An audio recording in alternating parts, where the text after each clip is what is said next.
That's right, folks. It's that time of year again. That time of year that I enjoy better than Christmas, and it comes twice a year. Barnes & Noble's 50% off Criterion sale. Woo! Yeah, what he said.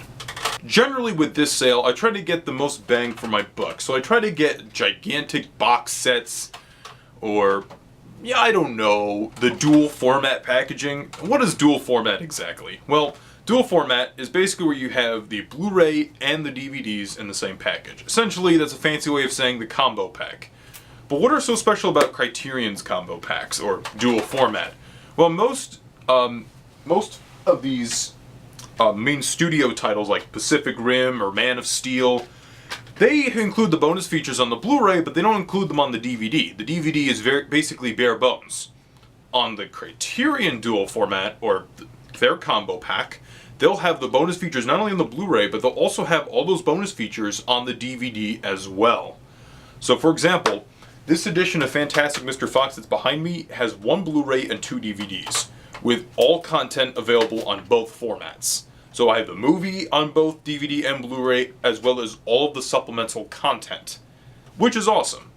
Criterion first announced this back in August of 2013, when trying to decide, what they're going to do next with the physical media, marketplace, especially since, not everybody buys movies on DVD or Blu-ray anymore. A lot of people just stream things. So Criterion was in a unique position, and they decided to go on with a dual format package, beginning in November of 2013 with such titles as City Lights, one of Charlie Chaplin's greatest movies. They decided to put on the dual format. And that was a wise decision to put a lot of great titles in November of 2013 as dual format to kind of give an incentive to buy them.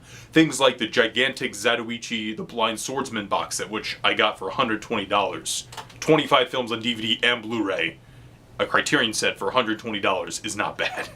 Francis Ha, and even The Tokyo Story, which is considered to be one of the greatest movies ever made, and I still need to watch it. I've acquired all of those titles since. But recently, Criterion has decided they're going to abandon the dual format. This June, actually, not too long ago, they made an announcement. They're going to go back to separate DVD and Blu-ray formats. So, why am I upset, and why does this make sense? First off, let me say that I'm a supporter of dual format. I don't care how much space it takes up on my shelf.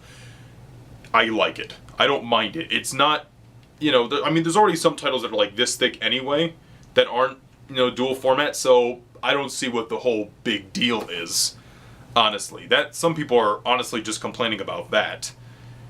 Also, why did I like this dual format? I got the more bang for my buck. These dual format packages were great because you got them for the same price as the Blu-ray. For example, normally I would buy Safety Last, this Blu-ray over my shoulder over here, for about, I would say I got it for like 25 bucks on Blu-ray. But now, with dual format, if I buy something like Fantastic Mr. Fox on Amazon, I'll buy it for 25 bucks, but I'll have it on DVD and Blu-ray for the same price in the same package. That is a deal that I can't imagine a better deal than that. However, DVD people were upset because when you think about it, this is a $10 increase for a disc that they might not use. And I could understand that, but this dual format thing, the great thing about it is that it's a great incentive to convert to Blu-ray. For example, when Blu-ray came out, I was very excited. I got my first Blu-ray player in 2008, almost 6 years ago, and I got titles like Tropic Thunder and Night at the Museum and things like that, and Iron Man. Those are like my first Blu-ray titles. But then you realize, crap, I need to upgrade a lot of my titles. So things like King Kong, Casablanca, my Universal horror movies, I gotta upgrade them to Blu-ray. So I honestly wish I had a package where I had the DVD and the Blu-ray to make my transition smoother. And that is what this dual format package does. I would imagine that some people who aren't DVD users, I know some of them don't use the Blu-ray disc, but I would imagine that there has to be at least a couple people who are at least satisfied when they upgraded the Blu-ray. They didn't have to spend as much money upgrading their collection as some people like myself had to.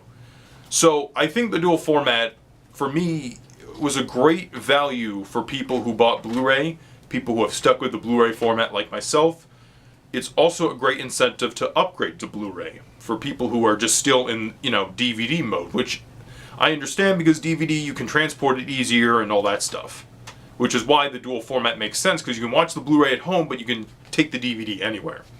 But I can understand people just wanting the DVD, like, I'm just going to use this Blu-ray disc as my drink coaster now.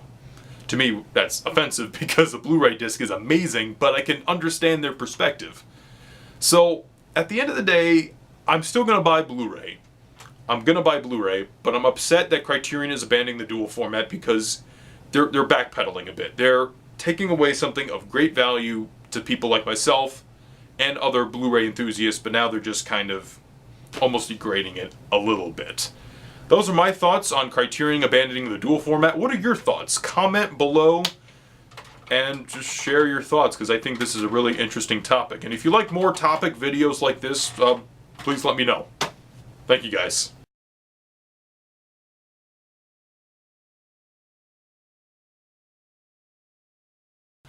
So, it's that time of year again, where I go broke just to buy a couple of obscure foreign language titles or art house titles, cult movies, and even some mainstream titles, because of Barnes & Noble's 50% off Criterion sale.